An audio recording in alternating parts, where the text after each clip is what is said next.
friends, once again I welcome you back to this class of video lecture. Friends, this is BA Part 1 English Literature, and we have been taking paper 1 for last couple of days, and today we take a very famous poem written by John Keats, and the title of the poem is To Autumn.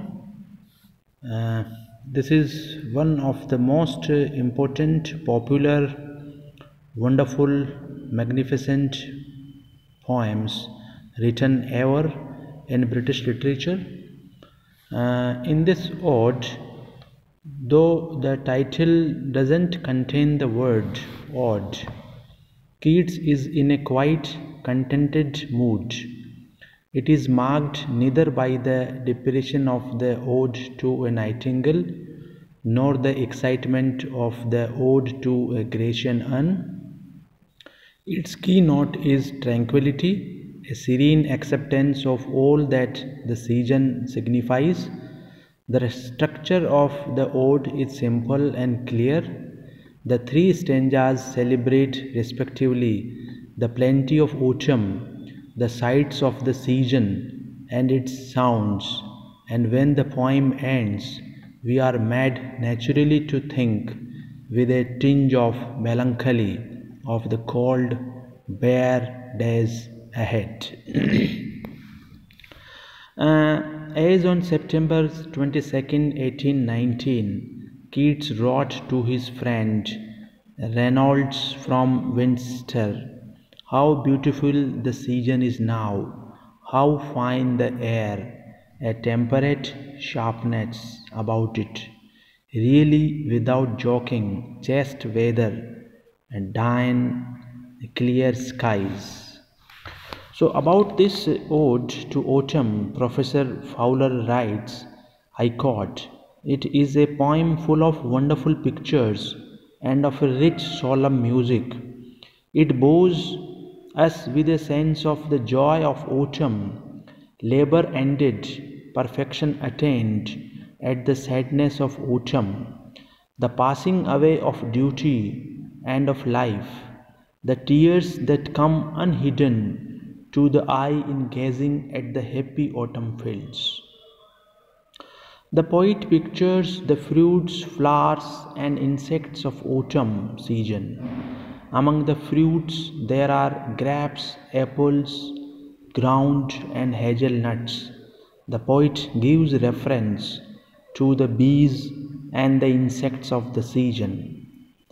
The poet presents autumn in its various forms in the second stanza of the poem. That is a very popular part of the poem. When autumn is personified, autumn is seen in the form of human presence. The poet presents autumn in its various forms. First, he personifies autumn as a harvester, and then as a tired reaper and gleaner. The sights, sounds, and objects of nature make an appeal to the poet's heart. The wailful choir of small gnats, the movements of the lambs, the chirping of crickets, and the whistling of the red-breasted bird make an appeal to the poet's whistling of the red-breast, and an appeal to the poet's heart. The poet fully enjoys the autumn season. He feels no regret for spring that is gone. There is no sense of regret that the spring season has gone. And the poet comes to this conclusion that autumn has its own privileges, autumn has its own bright side. The last line suggests not only that the swallows are preparing to return to their nests for the night, but also they are assembling for their annual migration south before winter sets in. So this is a sort of introduction of the poem, and before I come to the paraphrasing part of the poem, stanza by stanza, I read the very first popular Opening lines of the poem. Season of myths and mellow fruitfulness, close bosom friend of the maturing sun, conspiring with him how to laud and bless, with fruit the vines that round the thatch eaves run,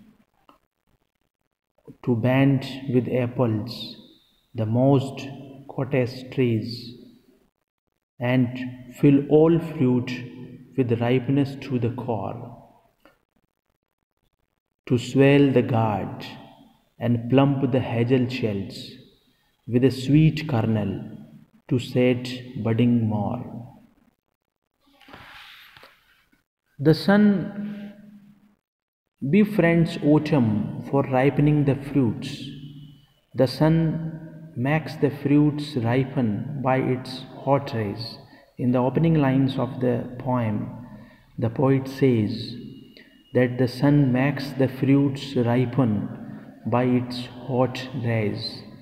The autumn welcomes the hot sun and with its help loads the vine creepers that are spread over the thatch eaves with sweet and lus-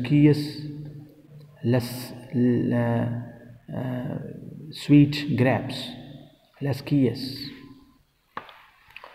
The spirit of autumn invokes the sun's blessings to stimulate the growth and ripening of apples on the trees that stood in the garden of some moss grown cottage, and also to make the fruit of hazel shells plump, as well as to fill them with sweet pulp.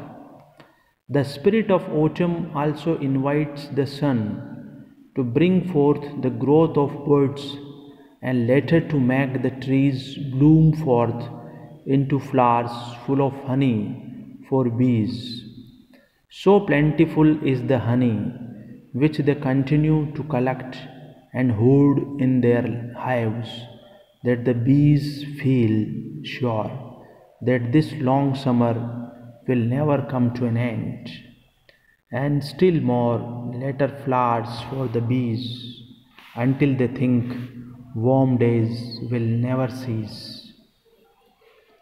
In the second stanza of the poem, we find the personification of autumn. The poet says, "Who hath not seen thee often amid thy store?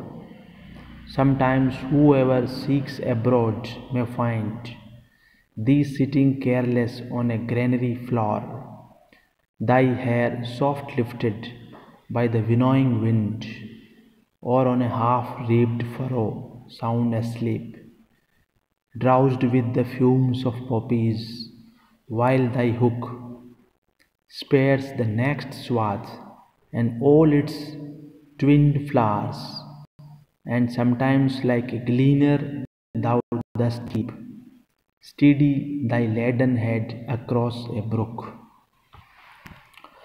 The spirit of autumn is seen sitting on a granary floor. First of all, this is the picture of autumn presented by the poet. The spirit of autumn is seen sitting on a granary floor to see the winnowing of the crop, or he is seen fast asleep like a reaper enjoying his midday rest, or he is seen as a corn gatherer in the act of crossing a stream with a heavy bundle of corn sheaves carefully balanced on the head, or he is seen watching the squeezing out the juice from apples in a cider press and the trickling down of the last drops, drop by drop, of this juice from the press. All the above different occupations of spirit of autumn remind one of the peculiar charms of the season of autumn. In the third stanza of the poem, the autumnal songs are sung at sunset by small gnats, or by lambs, or has crickets, or by robin, the redbreast, or by swallows. The songs and other musical sounds of spring are no longer to be heard in autumn, but autumn has its own music. The music can be heard at sunset, when the bar-shaped clouds throw their red glow on the stubble fields. At that, at that, at that, at that hour of twilight, the small gnats are heard singing a mournful song as they rise and fall on light wind. Then full-grown lambs loudly bleat from the hillside, and the haze crickets sing their sweet song, and robin, the redbreast, whistle his song from a garden, and flocks of swallows twitter their songs in the skies. The swallows seem to be preparing for their flight towards south for winter, since winter is near. So, the very first stanza had some of typical words. Season of myths. Season of myths here, it relates to fog. Because in autumn season myths are formed, the folks are formed. Male of fruitfulness here means that autumn is the time for the ripening of fruits, and it is the season when ripe fruits are sold in the market in plenty. Close bosom friend. Autumn is the time when sun shines clearly in the sky. So there is a friendship between autumn and sun. And maturing sun, the sun rays, the rays of the sun in autumn are fiery and strong, conspiring with him. It is autumn season. The friend of the maturing sun is cooperating with sun. Conspiring here is not used in a bad sense, right? So today we do the paraphrasing part of the ode. In the next class we shall come to the relevant questions and answers. Thank you.